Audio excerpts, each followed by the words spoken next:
Good afternoon. We're already 3 minutes late, and this is not a good sign. But I hope lunch was delicious and your networking good, so to speak. You know Eva Moritza, right? We congratulated her yesterday, and she's the one who's she is the one that is keeping this forum together. But the organization of this forum, at the heart of the organization, was a tandem. And the person working most with Eva is my within the foundation, right-hand person, is Irina Kuznetsova, who took care of, all of everything. Eva says she took care of everything, from organizational to what our PR might look like, to everything else, if we needed anything, and she even thought ahead. She guessed what we wanted before we thought of what we needed next. So I'd like to give a big hand to Irina Kuznetsova. Thank you.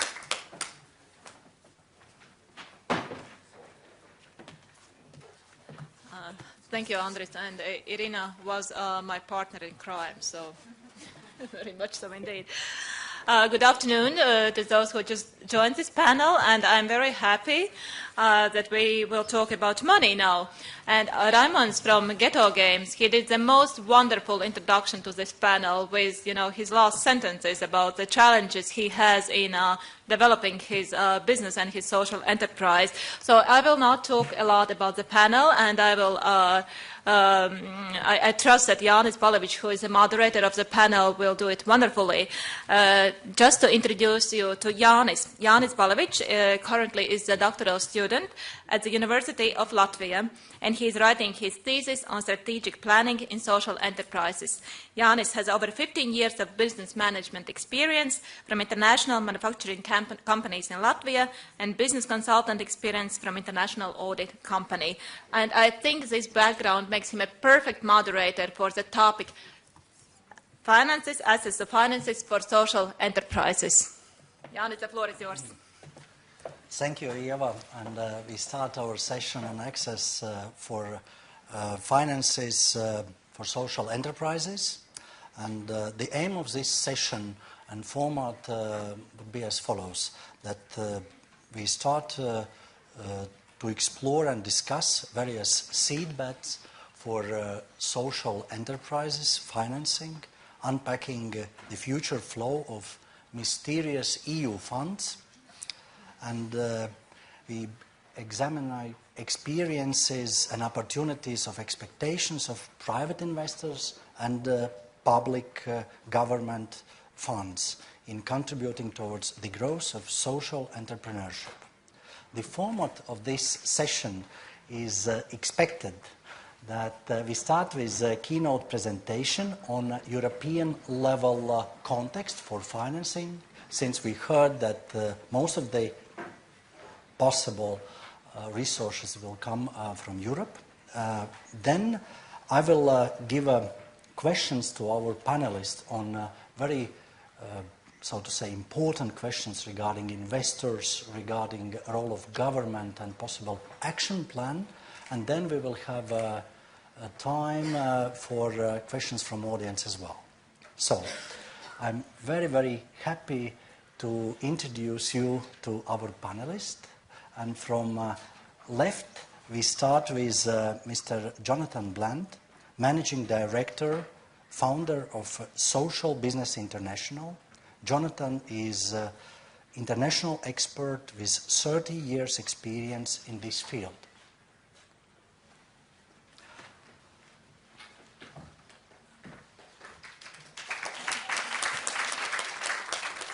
Well, thank you very much. I'm really delighted. I came exactly on this day, the 8th of November last year, to speak at last year's forum, and it's fantastic to be back. And looking and talking to people, I think there's huge progress being made in just 1 year in terms of the level of interest, understanding, the things that are bubbling up.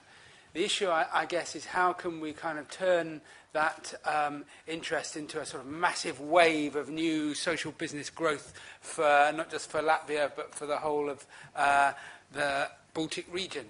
And I think it's true of any business that money is the motor for all business growth, and so it's quite appropriate that we're kind of talking about that. And I'm going to talk a bit about the European context. The reason I'm doing that is I'm fairly European. I live in Finland. I work mainly in the UK. I've also lived and worked in Spain. I led the UK social enterprise movement, set up Social Enterprise UK, ran that for nearly 10 years. And recently I've been doing some work with the European Commission around the Social Business Initiative. I helped with the kind of initial policy thinking for their communication on that, and a member of the expert group, and you met a few of my colleagues, and a couple of them are still in the room, I think. It's good to see Mindangos up there. And we are in the process now of starting to see that kind of policy interest turn into the kind of potential, these mysterious European funds and various other things. And I'm going to just try and kind of run through and explain a bit about that context, and then how it relates to what people might do on the ground in terms of some concrete things that hopefully will set the scene for our discussions. Is there anybody here who's already been working with European funds? Great, well that's good. You will know that there's a whole kind of language to this with lots of letters and initials and various things. I will try and avoid that as much as I can, but excuse me if we don't. So the context is, well, basically social enterprises, not in themselves, but for what they can do really, as a tool to provide innovative solutions to some of our big social and economic challenges. And we've been hearing examples of that throughout the forum today, and there'll be more, I think, later on. But I don't think you can stress enough that it's a business model. It's about doing business. It's about doing business in a different kind of way, and it's important to always remember that, because that's very pertinent in terms of when we start thinking about what's important for business growth and the financial issues. And there's growing interest really around the world. There's a kind of explosion of interest, because we heard James's critique, if you like, of the economic state that we're in. In a way, this is part of the solution going forward. It's not a total solution, but thinking of new ways of how we structure our economies, the way that we trade, the way that we do things, is very important for the century that we're now living in. And too often we, I think in a 20th century paradigm and not a 21st century paradigm. And so this is part of the new way of looking at things. So the main focus of European Union support, well, the policy rationale for this is set out in something called the Social Business Initiative, which is a document that states really what social enterprise is, and social entrepreneurship is, what it might do, and kind of focuses on a number of areas of action where the Commission, the European Commission, has competencies for being able to make positive change, if you like, to have more social business. And that's kind of three areas around boosting the visibility of this way of doing business, about tackling some of the regulatory and other barriers, and about boosting sort of social investment and support for social enterprise. And the focus is very much about creating ecosystems. And I like that term. I think it's a really important term, because if you just do things in isolation, if you just look at the money, or you just look at training for social entrepreneurs, or you just look at whether you need a particular legal form for something, you'll fail because you're in a silo. It's how those things connect together and creating a favourable ecosystem for support. And it's great that the European Commission have understood that. So finance is just one part of that ecosystem. And so there are a series of measures. A friend of mine, another friend from the GEFA's expert group, Katie Hill, who's the social investment advisor at the Corporation of the City of London, did this little slide and said I could use it. And I think it's very nice, because in a way you can see that kind of develop the ecosystem in the middle, and all of these things around it are elements that can help make that ecosystem come together. Can I just check, will people get the slides afterwards? Yes. Or can I so I'm going to whiz through these because I've got rather a lot, but you can go back and have a look at them later. So in that Social Business Initiative and the policy work that the European Commission have done, they've identified some barriers that they think are fairly general across Europe. And obviously there'll be variations in different countries, but about a lack of awareness and a recognition of social enterprise, the education and training systems not being developed. We've heard that there's some great things starting to spring up, but there could be an awful lot more. Inadequate support services, not enough kind of networks and infrastructure, and then particularly a lack of seed finance and support, and an undeveloped finance system throughout the life cycle of the business. And I think it's very important when we're understanding this. We're talking about businesses that go through life cycles and that need different kinds of finance to do different kinds of things at different stages. So when we're thinking about, well, what solutions should we put in place, we need to bear that in mind. I've also pinched a couple of slides from the European Commission itself. This is one that basically helps to set the kind of definition. And you can see that the key thing here is that the profit is going principally back into the social mission of the business. It's not there principally to reward shareholders, which is the traditional private business model. Doesn't mean that you can't reward social investors in a limited way, but if what you're doing is really there to build shareholder value, then it's not a social enterprise, it's just a private business that's trying to be a little bit social. And it's not simply an NGO that's doing social stuff, because there is very clearly a market orientation. It's about trading in a market. And generally, social enterprises are accountable and transparent to the communities, to the people that they're actually working with. And if they're not, then there's something not quite right. So you can see there the elements of there isn't a kind of definition in the general regulation that applies to EU funds, but there are a number of kind of elements that are in certain legal documents that are regulations for a couple of the things that I'm going to talk about that the EU have developed in relation to finance for social entrepreneurship. So the key things: trading in that market, having a primary social objective, using the surpluses to achieve the social mission, and then governance structures that involve the workers, the customers, the stakeholders in different ways. And you'll see different legal models, different business models for this in different regions, different countries, different parts of Europe. But those are the kind of core characteristics. And so if we're thinking about financial support particularly from the EU, there are three principal areas. One is something called social entrepreneurship funds, which is a new kind of fund. It's not money, it's like a label, it's a badge for a fund where you can attract investment to then go into social enterprises. And so it's a new thing, people are starting to set them up. They're regulated by the financial regulators in each country, so there'll be one here in Latvia, or one in Estonia, one in England, it would be the FCA. I'll talk about that a little bit more. Then there is a kind of new idea for a kind of fund of funds. It's a financial instrument that sits at EU level that can help invest in new financial intermediaries that will work in different countries and different regions. And then, of course, there are the European structural funds, which have the social fund and the regional development fund as their kind of primary bits, and the kind of things that are happening in all three of those. So in terms of this new kind of social entrepreneurship fund, it's a label or a badge for a new kind of investment fund. It has certain characteristics that are set out in the regulations. One of the things that's quite important in it is that you must demonstrate measurable impact. And I'll come back to that, and I think it might be interesting for our discussions later on, because the European Union is now trying to understand what that means. So then you've got this kind of fund of funds. It started off until David Cameron got awkward at about 90 million, and now it's gone down to about 85 million. So sorry about that. And it's coming out of the Social Innovation or Employment and Social Innovation Programme. So this is one of the things that is managed directly from Brussels, not through the member states. And it will be used to support the development of specialist funds, special funds and intermediaries to support social entrepreneurship in different member states, maybe across different member states. Investment into loan and equity instruments, in providing guarantees, and some money for actually capacity building and helping these new funds and intermediaries get going. So this is worth keeping your eye on. This is something you could have here in Latvia, or you could have one for the Baltic region. You could definitely have one and get your hands on some of this money if you're sharp about it. Still being developed.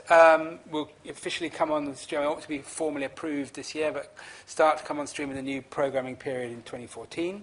Currently, there's a call out by DG Employment, and I was hearing last night there are people here in Latvia who are interested in doing something with this, where they've got €1 million to help with capacity building projects for kind of new social finance partnerships, establishing financial instruments and mechanisms, and new kinds of collaborative funding models, and the deadline for applying for that is next week. So if you are thinking about it, I hope you've got your act together, because you haven't got very long.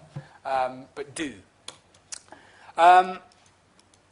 And this is another slide that I've pinched from the European Commission, but in a way it kind of shows the kinds of things that these funds can do. There are some regulations around this in terms of having a maximum turnover and balance sheet size of €30 million. So if you've got any very big social enterprises, we actually do in the UK. I run a club for some of the most successful social enterprises that trade in public service markets, and our members range from having $1 million turnover to $300 million turnover. So for many of those, this wouldn't actually be of any help, but I'm sure it is for many, many places.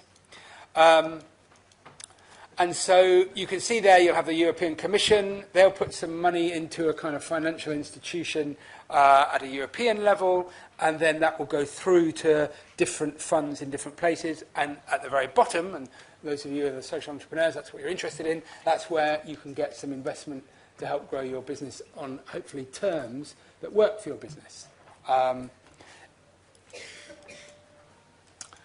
And the social impact side of things is very important because it's in the regulation both for the social entrepreneurship funds and for this fund of funds. And so we now have a subgroup of our social business initiative expert group who are looking to try and work this out. I think the Commission would like there to be a kind of magic bullet answer. This is how you do the impact measurement for everything. Unfortunately, it's a lot more complicated than that. And it's more about having a framework for how you do it.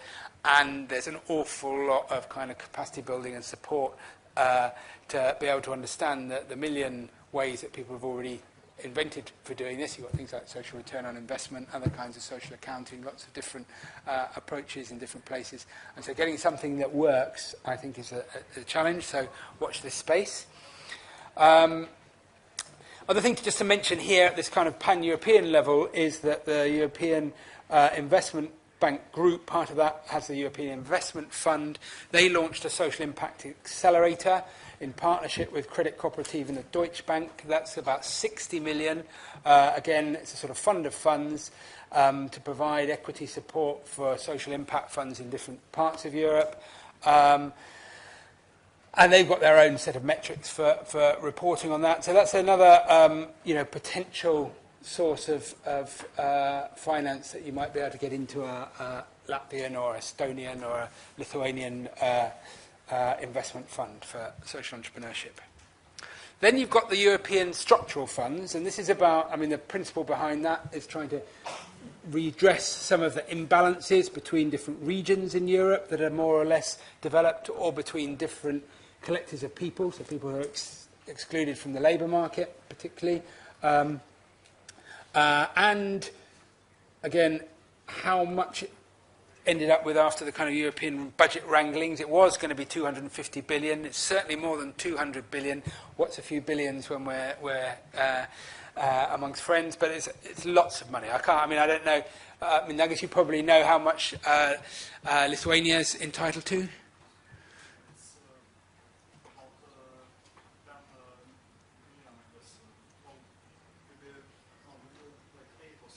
Yeah, it's a lot of money. And equally here in Latvia and in Estonia, there'll be sizable allocations that go with negotiations that go with the structural funds. Now, linked to the social business initiative, social enterprise was made a priority under the structural funds. So we go, hooray! But it's optional. So it actually doesn't mean anything unless the member state says, we want to have this, we think this is good. So if the Latvian government say, can't be bothered with this, well, they don't have to be bothered with it. But the Commission would like that to happen. And they also would like, even where a member state isn't saying we're going to make social enterprise an investment priority. They want to see more social enterprise measures or social enterprise being used as a tool for achieving some of those wider objectives. So there really are opportunities to use these funds, and I think this is where the big prize is, because this is where the big money is. But this is money that comes through your member state. It comes through the Latvian government or the Estonian government.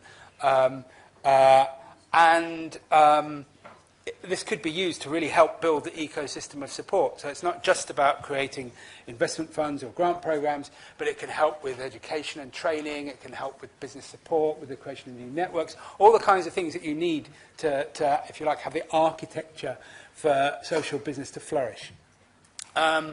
So at the moment, the details are being finalised in the different countries.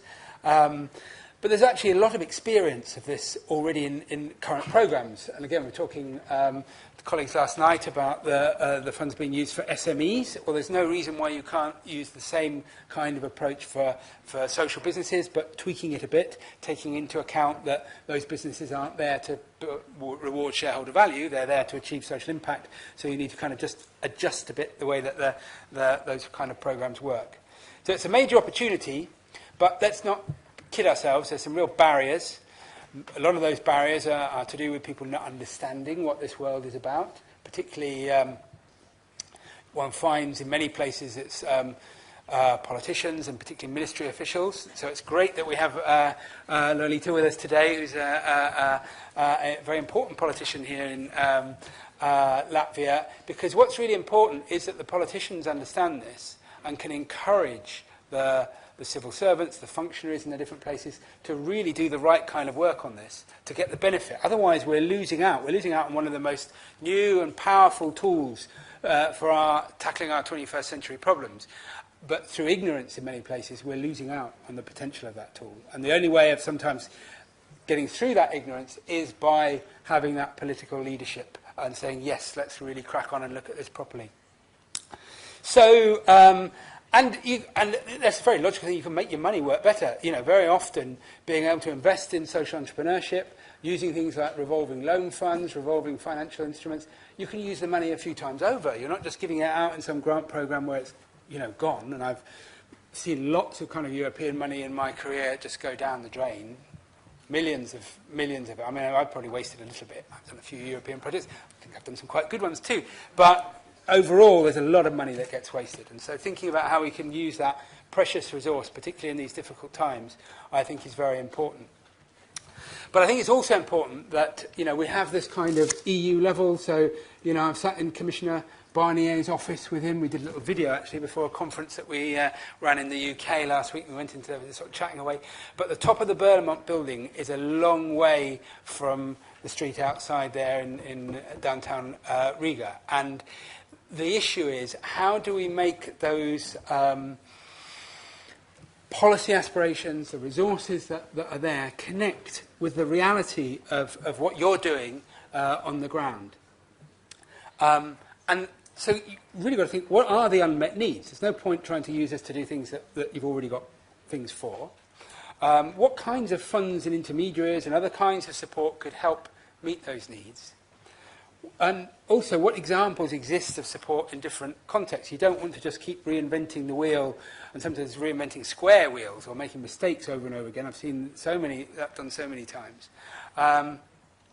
And in terms of actually applying this, what are the kind of key issues for Latvia and the Baltic countries?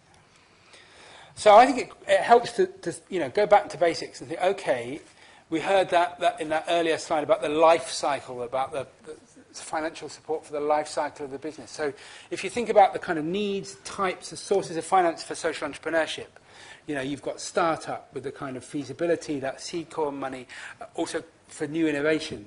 You've got where you might need kind of capital asset investment. You've got the kind of working capital just to be able to get up and trade. And then you've got the need for kind of expansion and growth. And you can see that there are various tools, different kinds of grants, different debt instruments, mezzanine finance, quasi-equity, even kinds of equity that can be used without distorting the social nature of the business, depending on the legal form that you use and how you structure that equity. And then you can see that there are various sources. Very often, all entrepreneurs, including social entrepreneurs, start up businesses with their own resources, and sometimes that's not money, sometimes it's actually just doing a lot of work for free. But we can see in many countries that there are charitable bodies, foundations that put money in to help get new things going or to grow. We can see government intervention. We can see financial institutions, both traditional private ones and also social financial institutions, and the development of specialist intermediaries. And, you know, you could see private investors in some places, so that could be high net worth individuals who actually don't just want to give away their bit of charity, philanthropic money in a traditional way. They actually want to see it go into more of a kind of investment approach. Also, there are people who, particularly in terms of the kind of growth of interest in crowdfunding and things like that, people who are just from ordinary communities who aren't kind of particularly rich, but will actually put some resource in, and we heard a little bit about that in terms of some of those community energy projects. Now, I'm going to have to whiz by because I'm being shown the 3 fingers there, so which I think means I've got 3 minutes, unless it's some kind of Latvian custom that I'm not aware of. So, so I wanted to just run through, and you can look these up on the internet, the stuff, but just to paint a picture of some examples of some funds and intermediaries, because that's, I think, one of the things that's missing from the ecosystem here is some specific funds and potentially even some new financial intermediaries. And so if we think about just 4 that I picked out randomly, really, this one is in the little booklet that you've got, which is a great booklet. Has everybody got a copy of that social economy booklet? Read it, because I know the guy that wrote it. I know Carlo did a lot of work on it. There's a guy that's an ex-commission official who's a very brainy man who was behind the need to create it. This is one of the examples in it. Basically, Unlimited is a foundation in the UK. It gives money, that seed corn money, in a grant programme to help social entrepreneurs work up their ideas and to grow them. And it's been quite successful. There's no reason why you couldn't have a kind of grant programme with some of that EU money to get things going. The issue is making sure that you focus it with the right kind of support, the training, the development, so that the money doesn't get wasted. But you're going to have to be prepared for some of it not to work, because if you don't take some risk, nothing will happen. Fantastic organisation in Yorkshire called the Key Fund. Now we have a whole tradition, and I don't have time to talk about it now, of community development finance in the UK, which draws on US traditions as well, of financial intermediaries that exist in order to fund social enterprise in communities, quite often in deprived communities, with a whole wealth of practice and experience about how you do that. This Key Fund, I think, is one of the best in the UK, so I'd recommend that you look at what they do. They've used European money very wisely, European Social Fund and ERDF. They provide a mixture of blended sort of loans and grants and some equity, ranging from quite small up to about 150,000. And they've been very successful. And you can download a booklet from their website, which will give you, really nice range of examples of the kinds of businesses that they've invested in, and you could imagine that happening here in Riga. Bridges Ventures, on the other hand, is up the other end, set up by Sir Ronald Cohen, the founder of venture capital market in the UK. Basically, initially to do some impact-driven investment in private business in disadvantaged communities. But because of the demand that was out there, they opened a social entrepreneurs fund, which was launched in 2009. Now, this fund has got a mixture of money in it, about 12 million from UK government, from foundations, from private donations through a charitable trust. So it's high net worth individuals, but not doing it as an investment. They've done it through a donation. And through the National Endowment, the Nesta. And they've made investments in scalable social enterprises. But let's be honest, they're ones who are up and running and able to take this kind of investment and able to make a financial return. But what's interesting is there's some great experience about the use of interesting financial instruments, like participating loan notes, so that you can be a charity, take this kind of equity without losing your social focus. So basically, instead of there being a kind of a flotation or a sell-off or a high return on those shares, there's a participation in the success, the future success of what that business does, aligned with creating impact. And there's a set of criteria that they have for their investments that we might come back to later on. And one of the leaders of the businesses that are in the E3M Business Club, Di Powell, his business HCT group, was one of the 10 investments and is doing some really pioneering stuff with transport services. And then just as an alternative, in Lombardy in Italy, there's a Jeremy scheme, which is a particular kind of financial tool for use with the European Social Fund, where they've managed to do a kind of partnership with two private banks, again using European Social Fund money to invest in their social cooperatives, and probably Carlo yesterday talked about the Italian social cooperatives. Well, they found a way of being able to get capital into those by giving loans to the individual members that have then been able to boost the capital of those co-ops and help them grow. So not just kind of new start, but existing ones. So there are all kinds of examples out there. There is some very clear guidance about how good programming should be done, not just for ESF, but for ERDF and the other funds as well. And, you know, it does come back to having an integrated framework and not looking at things in isolation. And to end, because I know I have my 3 minutes, you know, as we move into the questions, what is the current situation for kind of the structural funds in Latvia and in other Baltic countries? I heard a rumour that there was about 10 million maybe being allocated to this kind of area, perhaps in Latvia. That might be just a rumour, but there needs to be some. And how is it allocated, and what do you spend it on? And what scope is there for really matching that with other sources of finance to get more leverage? And how does it fit with the development of that wider ecosystem? Because I don't think we should lose sight of that in all of our kind of financial discussions. So I got a few links there. And then finally, I just wanted to flag up, and maybe people mentioned it yesterday, this really important event that's happening in Strasbourg in January. Everybody's welcome to register. You have to pay to get there, but it's free to actually attend, and it's your opportunity to kind of connect with other social entrepreneurs and to influence the future policy agenda of the European Union in this area. So thank you very much.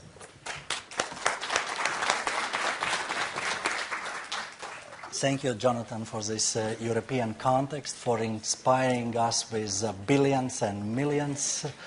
We get really excited. And we invited for our panel very important guests, and I'd like to introduce you with our guests. We start with Lolita Čigāne. She is currently member of Parliament of Latvia and the Parliamentary Secretary of Ministry of Finance. As a legislator, her prime fields of interests are good governance, government, national development planning and promotion and engagement of civil society. Next is Harijs Švarcs. He represents private investor part, and for the past 6 years, Harijs has been CEO of Swedbank Investment Management Funds Latvia, the country's biggest pension fund manager. He is active in establishing dialogue between state authorities and the asset management industry. Juris Cebulis is head of program development department Hipotēku banka Latvia. Since year 2000, Juris is in charge of development, implementation and management of financial instruments and support programs for local SMEs. It is expected that Hipotēku banka will be transformed to development finance institutions soon as well. And Mārtiņš Krūtainis is one of the founder of SSC Riga Mentor Club, a non-profit organization that helps young companies and entrepreneurs grow by linking them up with experienced businessmen. In his professional career, he is experienced investment banker and corporate finance expert. So we have very, very skilled, experienced decision makers, and that's why it's very important for existing social entrepreneurs and potential entrepreneurs to know how much finance we will get for the next period. Not billions or millions, maybe, but how much and how? What is reality? And those panelists, I hope, will describe this situation more clearly. And from the starting point, just to speak in one language, let's agree on the following. That ecosystem, what Jonathan mentioned, is just starting to develop in our region. We know that Lithuania is writing strategy on social entrepreneurship. Latvia will bring to the government concept of social entrepreneurship, which is a strategic document. So the ecosystem is just started to develop. The number of social enterprises we can count as few hundred, right? For the Baltic region, leading probably as Lithuania and Estonia, and Latvia surely closing the gap. So, in that context, most of the finances should be targeted for increasing awareness of social entrepreneurship concept and for startups. And of course we are looking for bigger scale, since finances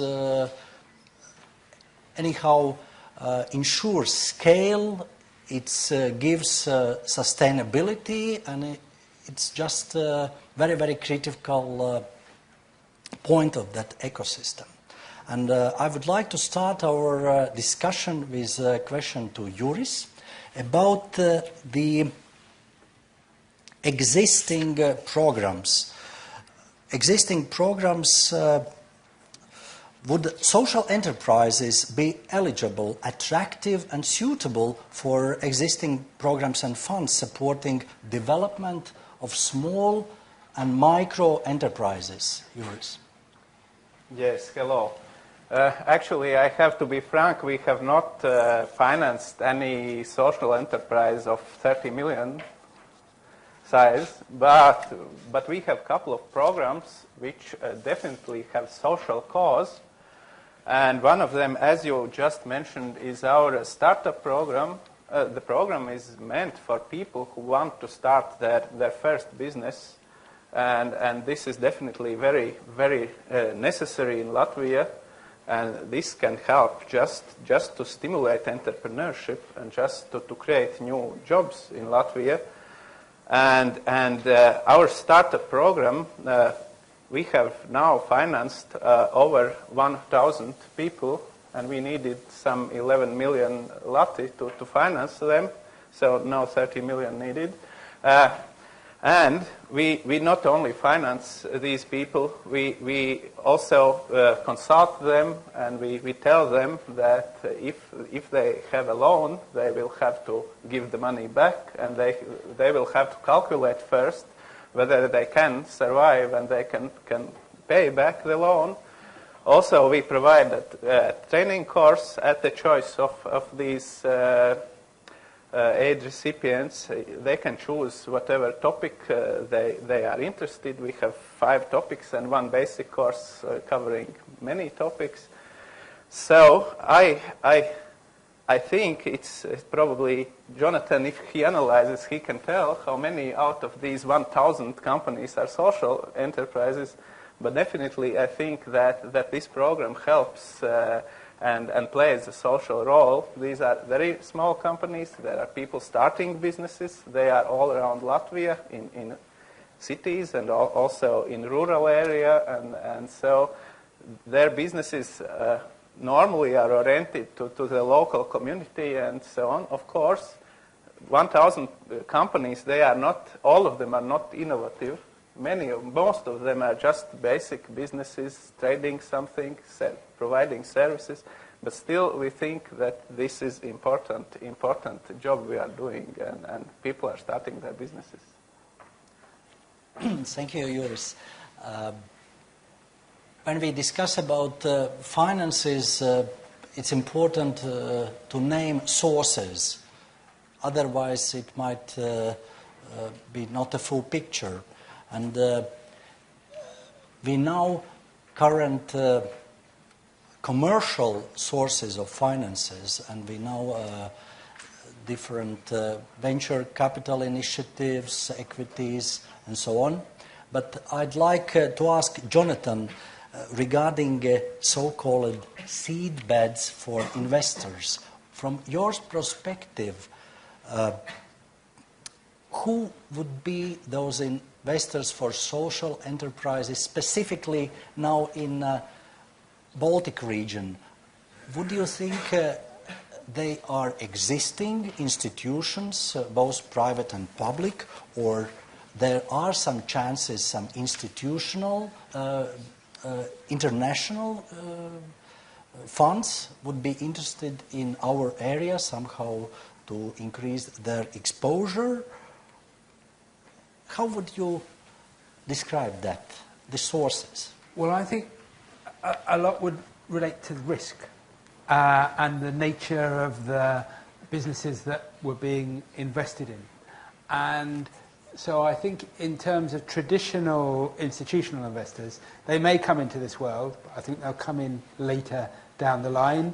And, you know, that's what they're working to in the UK. There's a whole kind of big push around creating a social investment market. The government's been very keen to encourage that. They've created a group within the G8 now that are kind of discussing that. But if you go back to, say, the example of the Bridges Ventures, what they're trying to do there is prove the concept. And virtually all of the money in Bridges Ventures is from foundations, from public sources. It's not, and then there is some money that's been given by private investors, but it's a kind of philanthropic give, if you like. So I think the starting point is in terms of developing the kind of proof of concept. So it's which mixture of public and, if you like, foundation money could go alongside potentially some more purely private money, but that can manage some of that risk. Okay. Thanks, Jonathan. Regarding private investors, Mārtiņš and Harry, what would be motivation for private investors to start invest in social entrepreneurships? Since we were just smiling, looking those figures on a European scale, but we would like to both smile and invest, right? So what would be your motivations, and if you can elaborate on some criteria, how would private investors observe that situation, and probably you can even forecast when your private institutions will enter? Yeah, hello. If we speak about institutional investors like pension funds, then, and I guess other like traditional financiers, they would look at this business as any kind of business. You know, they would look at the balance sheet, at the equity, at the cash flows. So the basic criteria perhaps would be the same, unless you can structure it with some kind of state support.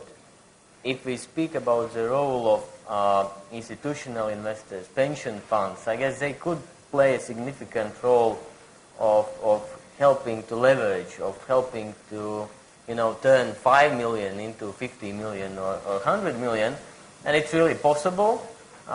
It depends on the structure. It depends on the position in the equities that one takes.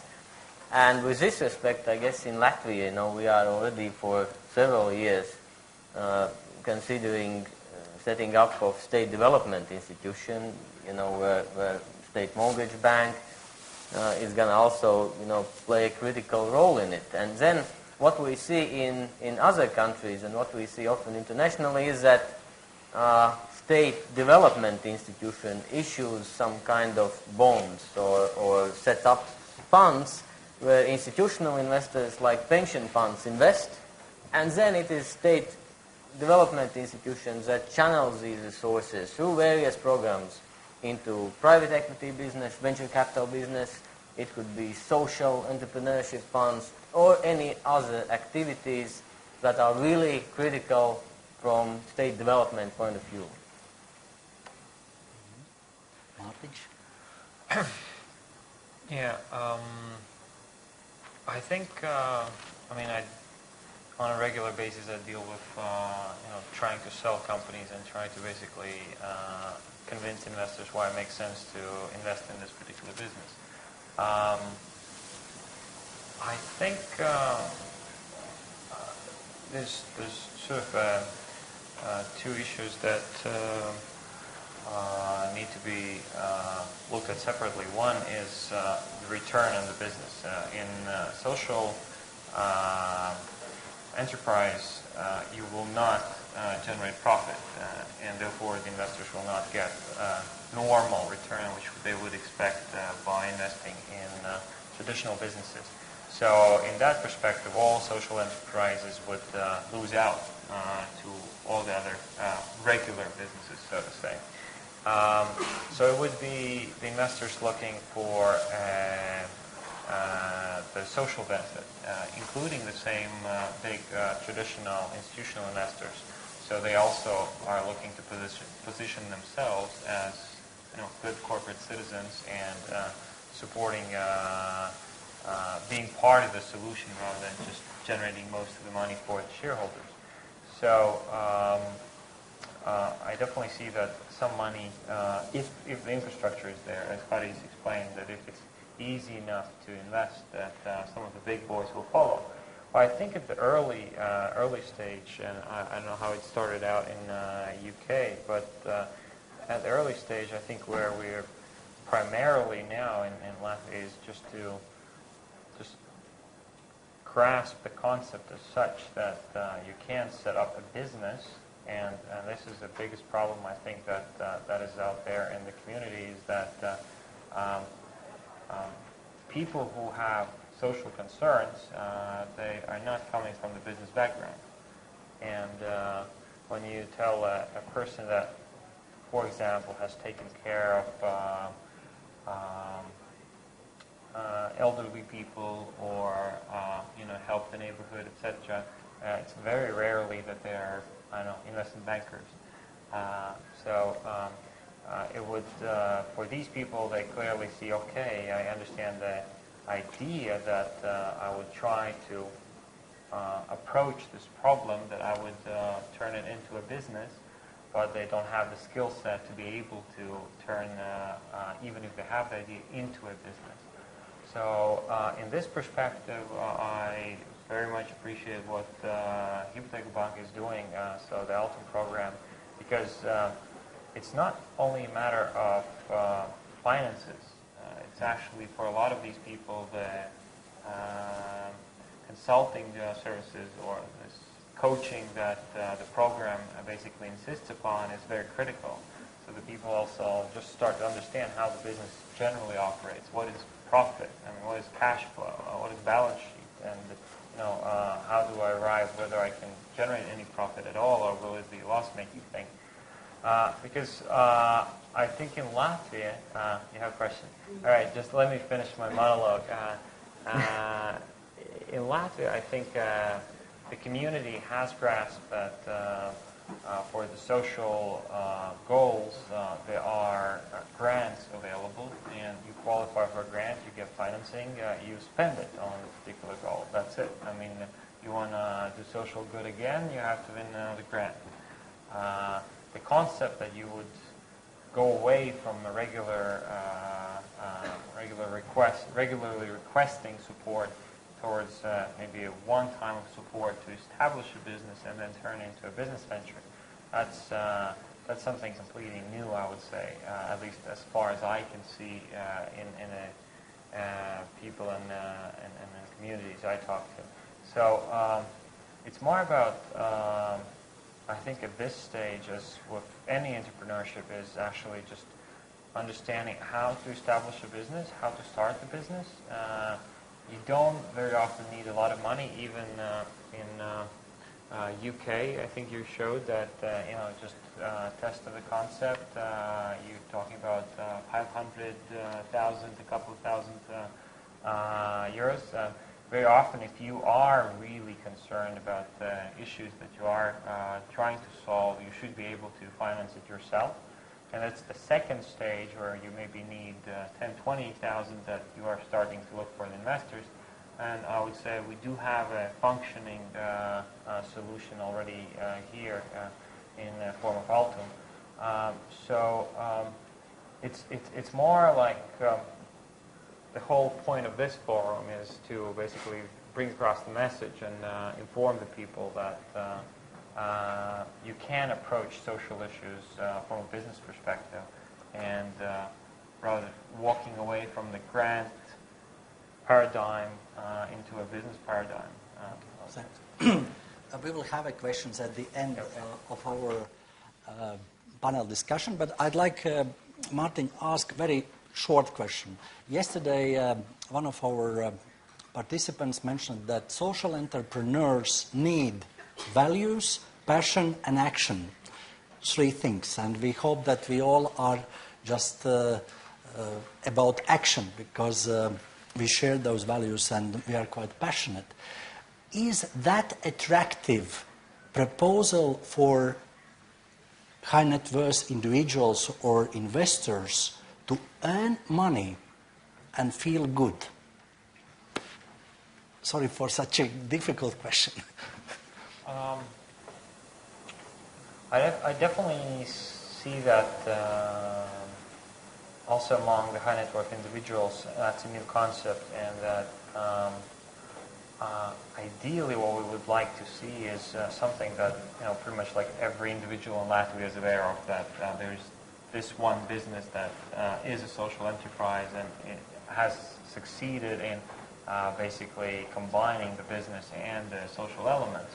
And I would say the proof of concept would be in the sense that the business is actually, well, you would qualify as profitable, namely it's continuously sustainable and growing even potentially.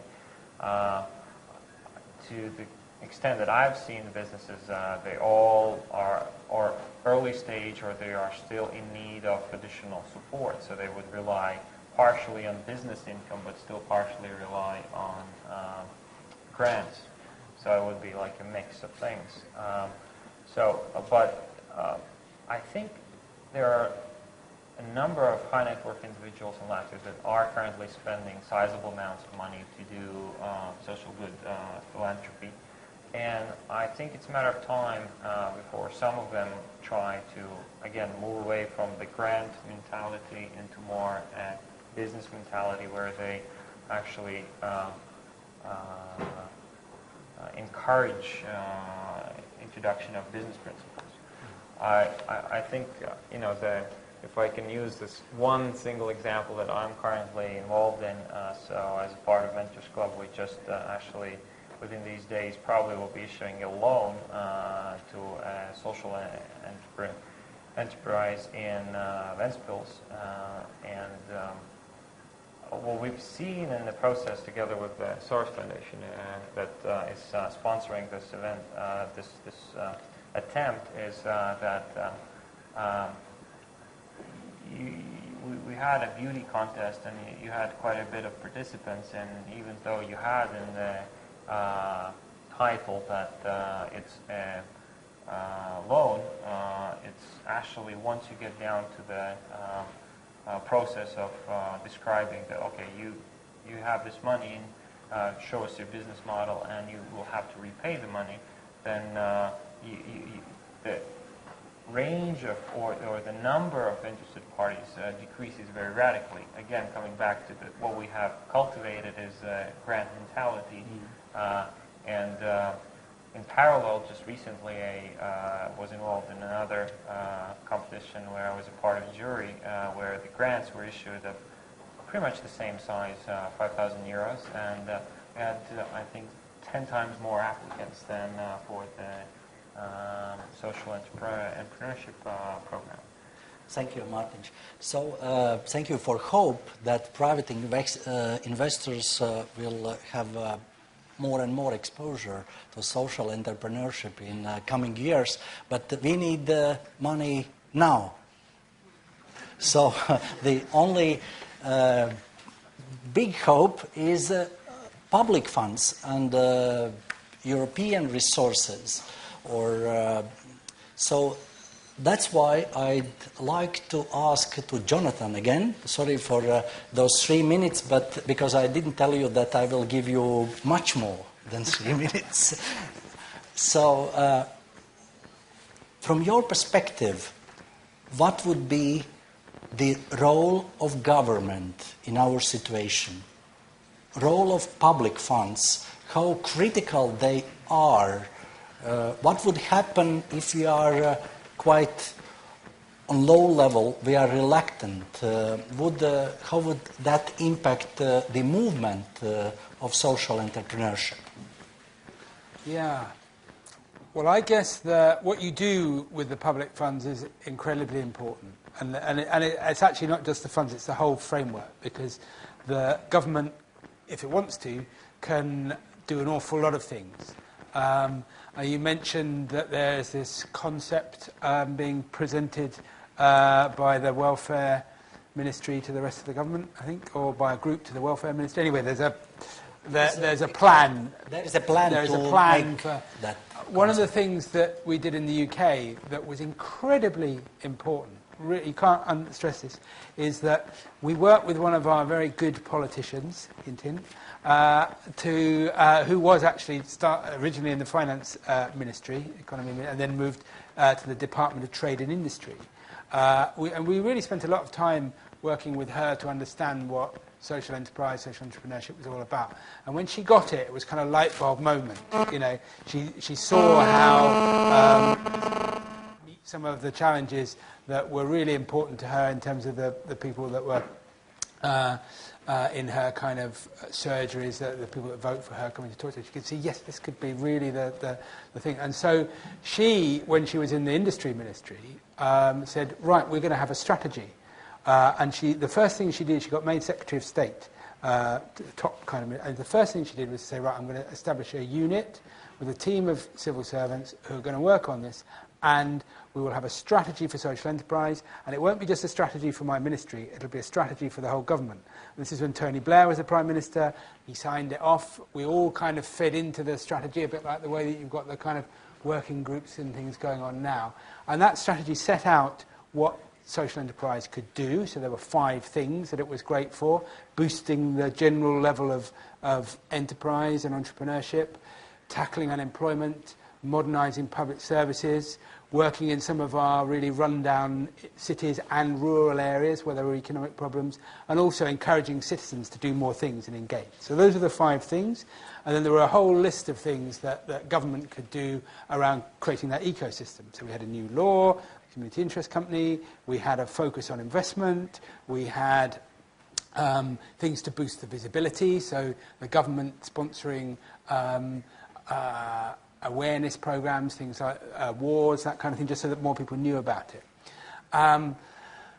And it wasn't kind of just locked down into one bit of the ministry. And I suppose one of the things that you've got an opportunity, in my slide I was saying that there's kind of barriers, opportunities and dangers. You've got the kind of opportunity in that you have this European money that will come via, I think, your welfare ministry, because it's a European social fund, and you could do all kinds of things with it, or you could just narrow it down and do something very narrow with it around, let's say, integration for handicapped people, which you see in some countries, and not use it to build the ecosystem and not use it in a kind of investment way.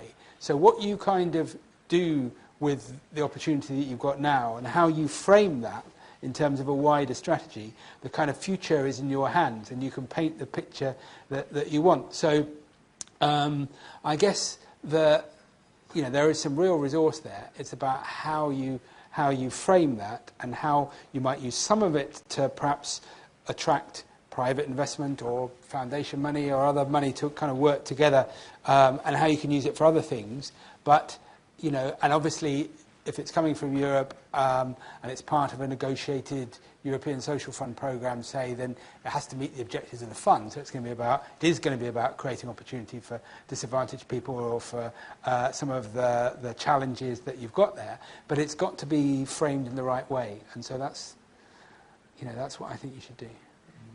Thanks, Jonathan. As we mentioned, the ecosystem in the region is just starting to develop, so we just could make some pictures and paint them what could be done by national governments. But I'd like to ask to Lolita about European funds in Latvia. What are plans regarding social entrepreneurship? Yes, thank you for. Yes, thank you for this very concrete question. I think I probably should give just a bit of context to this question, because I'm also a person who has previously worked in an NGO sector, and now I have moved to the public sector. And of course, I know the frustration of the private and NGO sector with the public administration, that it moves too slowly, that it's very rigid, and that new concepts take roots very slowly. It takes time. That is true, definitely.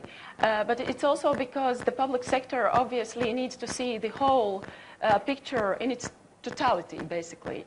And very often, some very hasty regulations that we very quickly pass create unintended consequences that are not good.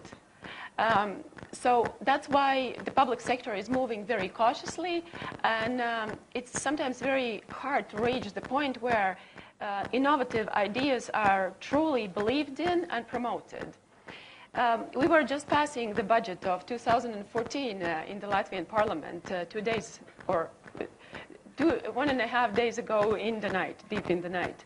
And basically what we passed for the next year is a budget of 7 billion euros, and 33% of this budget goes to social security. It's pensions, unemployment, maternity, and other benefits. It's a huge share. And maybe if we were very innovative and reckless, we would say, okay, we take 20% of this money, we invest it in a fund that creates that promotes social entrepreneurship, and many problems will be taken care of. But of course, the government cannot afford to be that reckless. Or probably it's just so that we, yes, there is definitely, this idea has not been on the table, and it would be very innovative to put it on the table. But talking about these ecosystems and about acceptance of various ideas, I have to say that our public administration has already moved quite considerably, because just a few years ago, right before we entered the deep recession and crisis, there was a general way of thinking about entrepreneurial activity that was very straightforward and very traditional. In terms of enterprise is this, it generates that, the incentives is this, and we need to tax it this way. So, and we need to have one united tax system that would make sure that nobody is invading this regime. Now we have really moved forward in terms of creating all different kinds of custom-made solutions for people who have entrepreneurial spirit, but who probably don't have access to sufficient amount of financing, cannot convince big investors that their idea is sustainable, and simply probably just lack the ability to think in scale and just want to try a small thing. So we have created something called microfinancing. And if anything, it has one flat tax rate, 9% of the turnover that people make, and it's a very friendly regime. So I think already this microfinancing has really shown that a lot of ideas that are similar to social enterprising can start to grow, can grow in scale, and can really produce very good ideas. And as I'm saying, just a few years ago, this concept did not exist in the public administration. Now, turning to, so basically what I'm saying is that the creation of ecosystem is there. We would probably want it to move much faster and much more dynamically, but it takes time just for the fact of inertia that I described in my first point. On the last point, when you asked about specific structural fund financing, I consider it one big success that we got the concept of social enterprising into our national development plan. And this was again an achievement because for the first time, when we started planning the structural fund investments that will come as investment in our development from the European Union, for the first time now, we developed something called our own national development plan, so that when the European Union, when the European Commission comes with its menu or agenda, how it wants to see our structural funds invested in 2014, 2020, we actually had our own national document where we said our priorities are the following. And of course, social enterprise is not the top priority, but it's in there. And at this point in time, we are negotiating a European Partnership Agreement that will actually set forth the way how the structural fund investment will be made in the next planning period. And this concept of social enterprise has actually found its way into this partnership agreement. We still don't know the exact amounts, but it's there. One thing that we still need to work on is that from what I understand at present, we regard social enterprise as social service provider. And it's already an achievement because obviously there is a general understanding that certain social services can be provided by social enterprises in a much more efficient way than by state institutions, NGOs, or so. However, we still need to develop our thinking in the way where we start understanding that social enterprise is really an employment generator, that it generates possibilities for employment for people. We take them off the social benefits, and it also gives a possibility to generate an economic activity. But still, the movement is there. As you described, the concept note will move through the government. And from my experience in the public sector from the last 3 years, I've seen that things probably do not move as quickly as we sometimes wanted to. But once they are set in motion, they will start rolling, basically. Thank you, Lolita. Jonathan wanted to comment on investment options. I really like your kind of proposal that could perhaps go into the 2015 budget of reallocating some of that welfare spend into social entrepreneurship. And joking apart, I don't think you need to do the whole 30%. But one of the things that we did in the UK, where in terms of our primary health care, so the things like doctors' services, midwifery, those basic things, the government were very unsure that the current system was working and there was the most efficient way to do that. So they actually did divert £200 million of NHS money into a social enterprise investment fund just to encourage more social enterprises to deliver health and care services, because they thought that that would lead to, in the long run, more efficiency and savings. And equally, there are now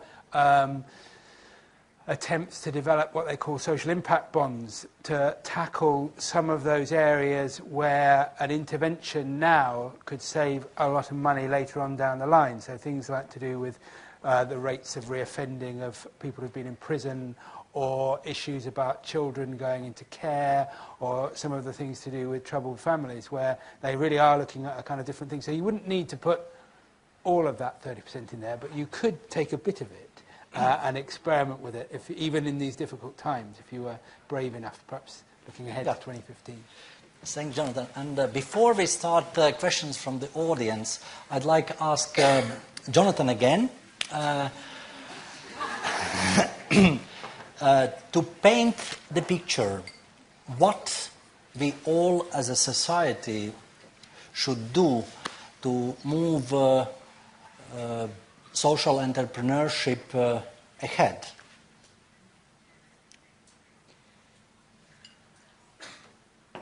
I Or guess government, well, I guess any...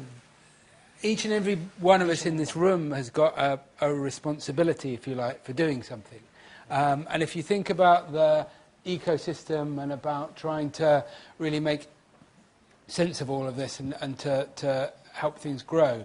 Doing some things that you're already doing, but just scaling up the activities. So having some of these case studies, these examples. I mean, last year when I was here, I suggested that you produce a booklet with a really good lot of cases. Have you done that yet? Has somebody done that? Okay, well, that's just so that... And then, you know, some of Lolita's colleagues can pick it up and look at it and think, yes, actually, this could make a difference to the issues that we're tackling in a particular ministry or a particular part of government, or you know, yeah, having awards to celebrate some of the best things that are already happening is another way of diffusing that. We did that in the UK. We had a partnership with one of the national papers to help promote that. Also, having some if you like, investment awards, like kind of innovation prize, that kind of thing could be a way of stimulating some new ideas. The work of the universities that are involved in terms of supporting the students. I'm working with the University of Northampton in the UK. They are doing fantastic stuff using the whole weight of the university to grow social enterprise and their buying power, not just a kind of teaching and research. They've even set up a business support service to help, initially to help the students that wanted to start up. Now that's a national service, and they've done that as a joint venture with another. So it's thinking about all the different ways where it's possible to have an impact and really getting people to work together, which is why I think this forum is so important, and it's how, in a way, you keep the kind of conversation going in between times during the year. Yeah, thank you. So it's time for questions. We have at least 3 questions. The first one from you, and the second, and the third one. So please bring the microphone. Hi, Sabine from Charity Shops in Latvia. I'll just ask a question to Lolita. And since we're part of the working group working on the social entrepreneurship concept, and we were hoping that it would be in force in 2014, but we know it's an election year. What do you think? How likely is it to be supported, or could it go the opposite direction? Would we be able, the Latvian government, to be the first in the Baltics to accept it as in a law or a regulation? Well, I would say that it depends on you, basically. It depends on how much you not only hope, but that you do very concrete things. Because I sometimes describe the environment where a parliamentarian lives as a permanent noise. And only certain signals get through that noise. And getting through that noise of certain signals depend on the person who expresses these signals and how strongly the person does it. I don't know if you get the concept. It's basically, if the NGO is really pushing for something, they eventually get it. I saw how our SOS Children Villages Association worked with the concept of deinstitutionalization. That's a very difficult word. Initially, when they started talking about that idea, everybody just said, oh, that's impossible. And now, after 2 years, they have been so active and so much pushing this idea, it's actually reflected in the National Development Plan on many occasions. So it all depends to what extent there is basically a basic advocacy in place. You need to have advocates on both sides, but basically this effort has to be ongoing. If you really push for it, there is a possibility that this law might go through. Yeah, thank you.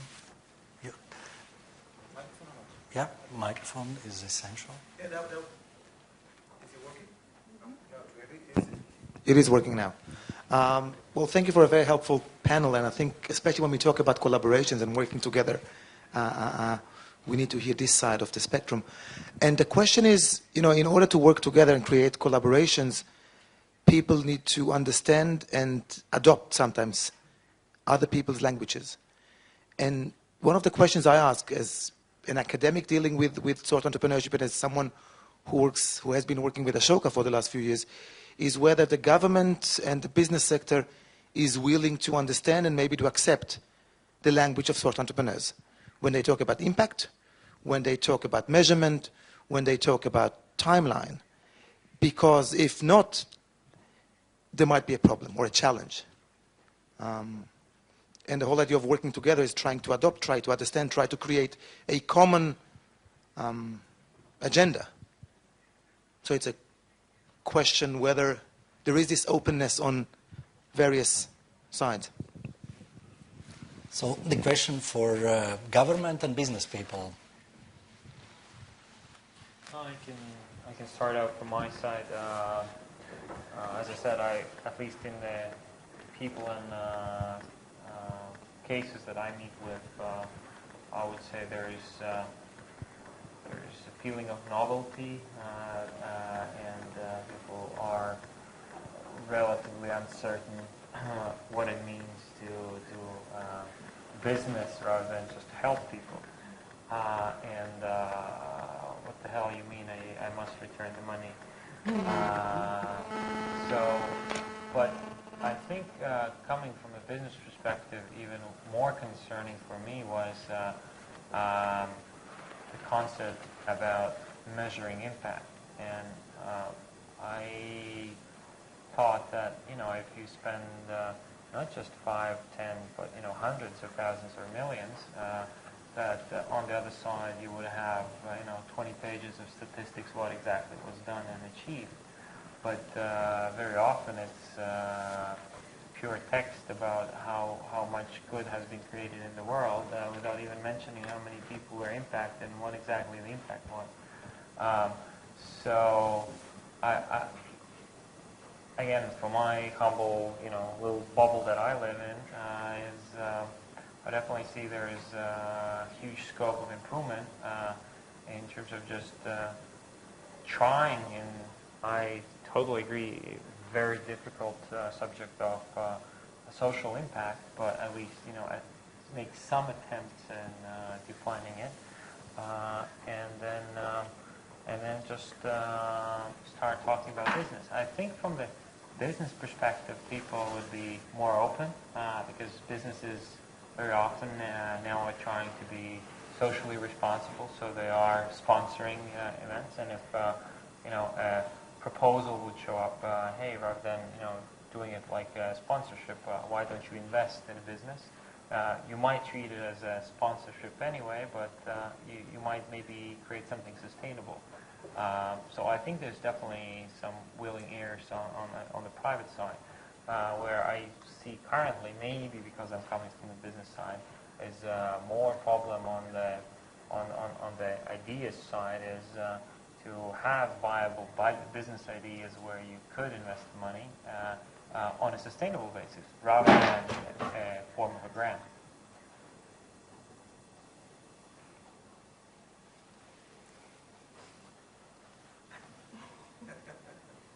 Well, I think the whole issue of a common language between the public sector and the private sector is, in general, a very difficult concept, because I've been myself an intermediary in translating to a person from the private sector what the hell the public sector agency means by what it writes.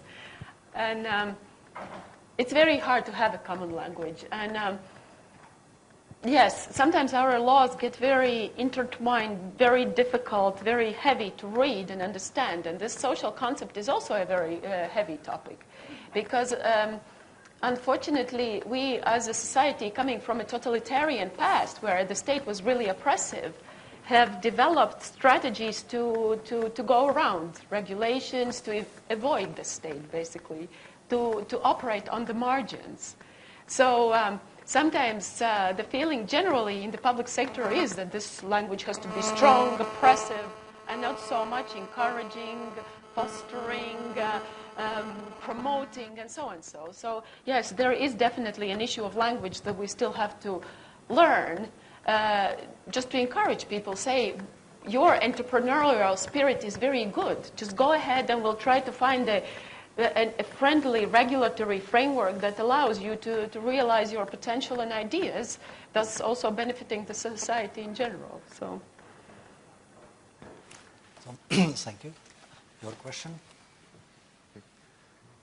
So, as a social entrepreneur, if I look at all the contests that are available to get fundings or grants, each time there is an application, there is a ton of requirement. They need a business model made in a specific form. And each contest has its own specific rules and specific format, which at the end, after participating in a few of them, I have the feeling I'm just losing precious time writing each time a new application. So this is one of the points. Maybe is there a possibility to have one way to apply as a social business for a competition, or a more general framework that I don't have to rewrite the whole application each time? A second thing is then, if I turn to the banks, I go to a bank and I say, hey, I'm a social business, I need money, I'm not going to make any profit before 2 years. I'm going to earn money, but not enough to repay you. I'm just going to use it to run the business, and after 2 years, I'm going to have profit. What can you do for me?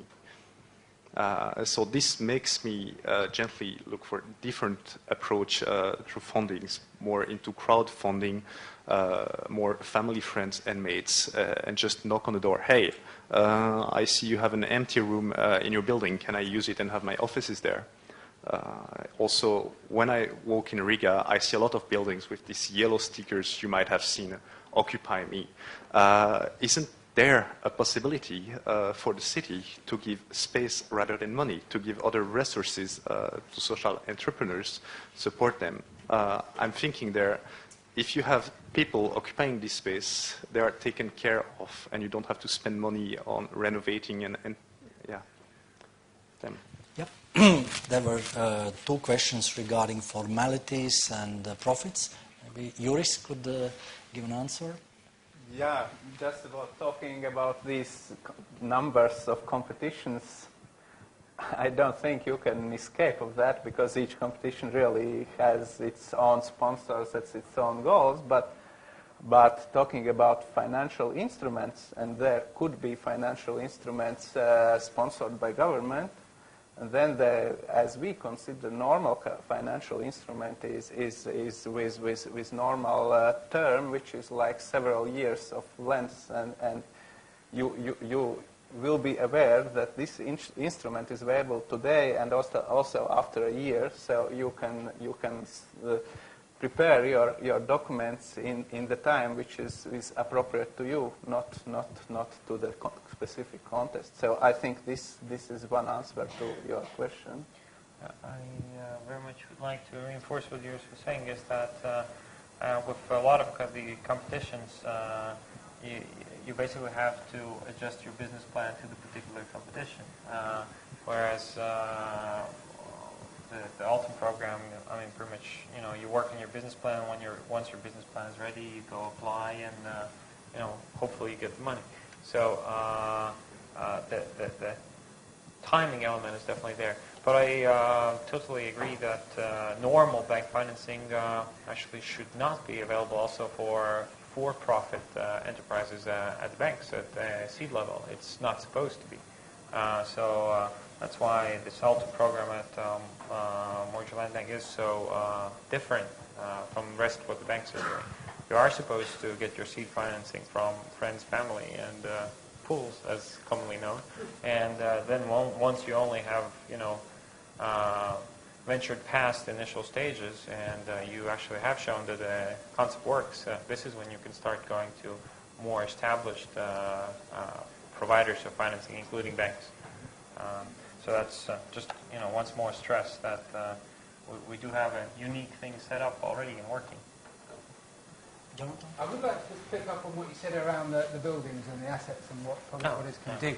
Because actually, and again, this also depends on the legal structures that you have. Because if you're talking about putting a public asset into a different form of ownership, then you might want to keep it for public benefit rather than putting it into private ownership. And you need to have a legal structure to be able to do that, but one that can also trade. And that's, you don't have that in every country because you don't have necessarily the right legal situation. I don't know the full details for Latvia, but I think it might be an issue. But so in the UK, particularly in Scotland, which has a slightly different legal jurisdiction to England, but now more in England as well, what you are having is asset transfer of public assets to social enterprises. Usually they have to have a particular legal form with an asset lock so that that asset can't be then taken for just private benefit. And sometimes an asset isn't really an asset, it's a liability. So having some leaky, not very nice building that's got a whole load of stuff wrong with it might not actually be very good for you. But other times, actually having a building, having a piece of land, sometimes even having a grant to help put that into the right state to be able to trade from can be very, very important for getting things going. So, and that would be something I would encourage municipal authorities or other public bodies in Latvia or anywhere else in the Baltic to look at. One last question.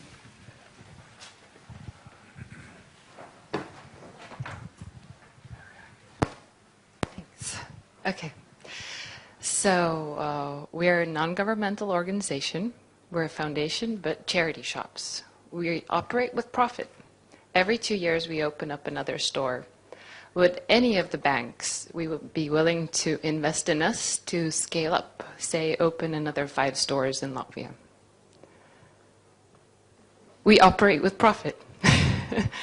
But, I mean, yes, the investment would be so far, we always save up and invest. We've never taken a loan, never had mortgages. We've always saved up money for the next shop. And all our income, our profit goes back into the community, but we are profitable. So do we look interesting to you? And I think that in Latvian banks, what we've observed, that there's a lot of catching up to do. Unfortunately, banks still tend to invest in things that are not socially responsible, in gun business, etc. And I know, but it's true. I mean, talking about venture philanthropy, there's a whole association operating since, I don't know, 8 years ago. It's nothing new, but it seems to be a new thing in Latvia. But it's. I mean, if you follow the tendencies, and I think the big banks, Swedbank, SEB, they should be informed that there's a whole new thing, a whole type of new investments happening around the world that we're not even looking into it. And I think it would be it's even a bigger advantage seeing a company that not only operates with profit, but is socially responsible. I see a lot bigger potential in that than investing in a company that's purely profit run. So, since debt is served before profit is distributed to shareholders, would that be interesting for bank? Yeah, Harry. I could perhaps comment. It really depends on the sources of financing, which are needed. I guess the need for financing should really come from entrepreneurs. And if we speak about equity financing, then, for non-profit organizations, equity financing could really be difficult because the whole value of equity and the measurement of equity is rather difficult. If we speak about debt financing, then I see it as a perfectly fine for any financier. It might be an issue with an interest rates, it might be an issue, how much would it cost you, it might be an issue, what's your balance sheet, your cash flow, your turnover, can you really afford this financing? But I myself, I'm a participant at also one non-profit organization, and we got a loan from bank 7 years ago or 8 years ago. So banks do finance it, but there are certain requirements, what we need to meet as a company. So it's already 2:45, and I'd like really thank you, our panelists. I think we get the picture is more clear, and I hope that we will get not only better picture, but finances as well. So thank you very much, and